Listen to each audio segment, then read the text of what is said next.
look like dream homes, but they're designed for nightmares. From Big Brother to Love Island, reality TV houses aren't just backdrops. They're psychological battlegrounds. Crafted to manipulate emotions, these spaces are the unseen puppeteers of drama. Today, we unveil the 10 shocking secrets behind reality TV's most iconic houses. Prepare to see your favorite shows in a whole new light. At first glance, these houses exude luxury and comfort, but beneath the surface lies a calculated design aimed at eliciting tension. Take the Big Brother house. Open concept layouts with minimal privacy ensure constant surveillance and interaction. The lack of secluded spaces forces contestants into continuous engagement, heightening the potential for conflict. Even furniture is designed with intent. Rounded corners to prevent injury during arguments, limited personal storage to promote territorial disputes, and bright, often garish decor to overstimulate. Similarly, Love Island's villa features communal bedrooms and shared bathrooms, eliminating personal space. The result? Accelerated intimacy, intensified jealousy, and inevitable explosions. And don't forget the infamous Bachelor Mansion. Shared sleeping quarters, cocktail party corridors with no escape, and massive mirrors that reflect every move. Contestants may feel glamorous, but they're under a microscope, with no true moment to breathe.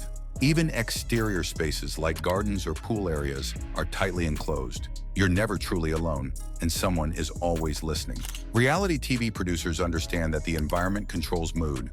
Lighting, color schemes, and even temperature are meticulously calibrated. In the Big Brother diary room, contestants often face unflattering lighting designed to heighten emotional vulnerability. The walls are a deep red or sterile blue, colors known to induce agitation or sadness. In shared living spaces, colors are deliberately warm and bright, yellows and oranges to keep contestants alert, talking, and clashing. Temperature is another hidden lever. Producers are known to raise or lower it slightly to affect behavior. A few degrees too warm can make people irritable. A little too cold, it keeps them tense. And sound? Oh, it's never random. Subtle background music, the hum of electronics, or even the silence can be manipulated to emphasize isolation or suspense. Producers can even pipe in ambient noise to disrupt sleep patterns. Some producers have even admitted to using olfactory triggers, like infusing communal areas with citrus or vanilla to manipulate mood, or leaving cleaning supplies out to create a sterile, hospital-like discomfort. You know the cameras are always rolling, but what you don't see is how the constant presence of surveillance technology shapes behavior. The Big Brother house boasts over 80 cameras and dozens of microphones. They're hidden in walls, furniture, even plants. Every word, every whisper is captured.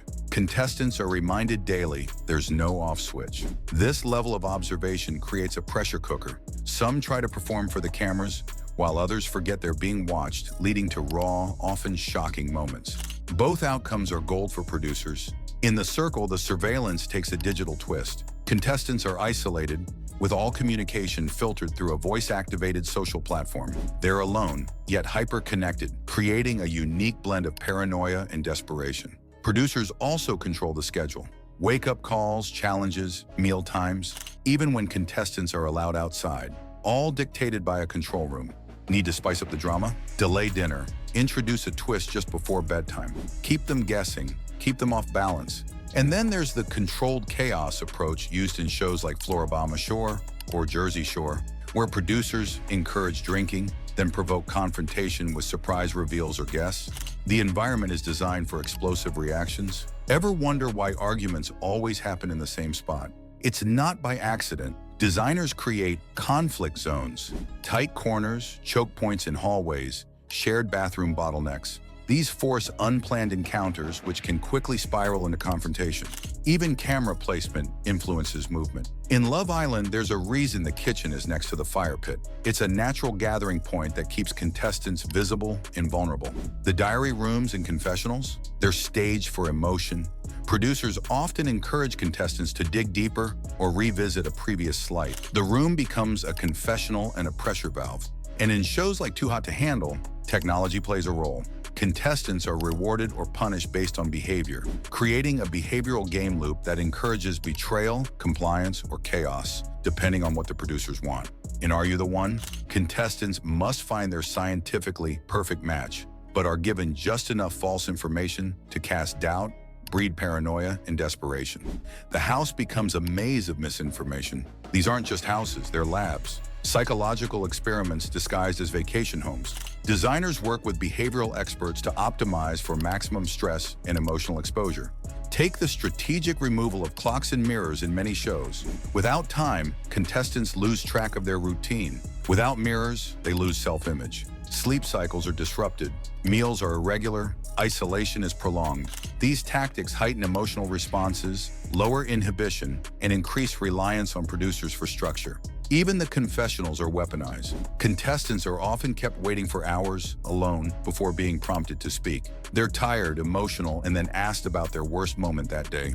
It's storytelling by design, only the canvas is human behavior. In Survivor, contestants are placed in harsh, unfamiliar environments and deprived of food and comfort. But what few realize is that even camp locations are chosen for their difficulty. Producers map out wind patterns, heat exposure, and tide cycles to maximize discomfort. The psychological toll doesn't end when contestants leave the house. Former participants across dozens of shows have spoken out about depression, anxiety, PTSD, and emotional breakdowns following their time on set. For many, the experience was not just uncomfortable, it was traumatic. Big Brother winner Evil Dick Donato has been vocal about the psychological manipulation. So has Love Island alum Zara Holland, who suffered extreme anxiety after her time on the show.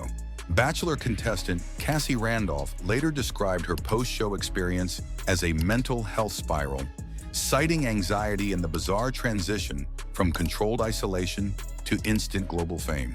Shows now often offer therapy or aftercare, but many argue it's too little, too late. Contestants sign contracts that protect the show, not them. NDAs prevent them from speaking freely, and public backlash can be relentless.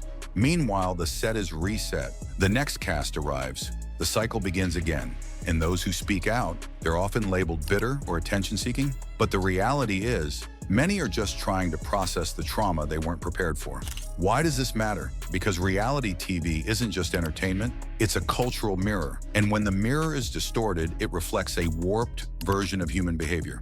These houses aren't just sets. They're symbols of how far networks will go for ratings. They blur the lines between performance and reality, between consent and manipulation.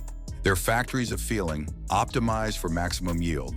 And the cost? Often, it's the mental health of the very people we tune in to watch. But here's the twist. Knowing this makes us complicit. We watch, we share clips, we tweet reactions, we fuel the machine. So what now? Do we demand better standards, more transparency? Do we stop watching? Or do we just keep pretending the house isn't rigged against its residents? Reality TV has always been a game, but maybe it's time we ask who's really playing whom. Now that you know the secrets behind these iconic reality TV houses, what do you think? Have you noticed these tactics in action? Should producers be held accountable for designing manipulation into every square foot? Drop your thoughts in the comments.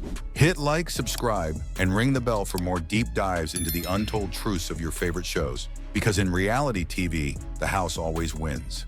And if you want more deep dives into your favorite actors and filmmakers, make sure to subscribe to FilmVert.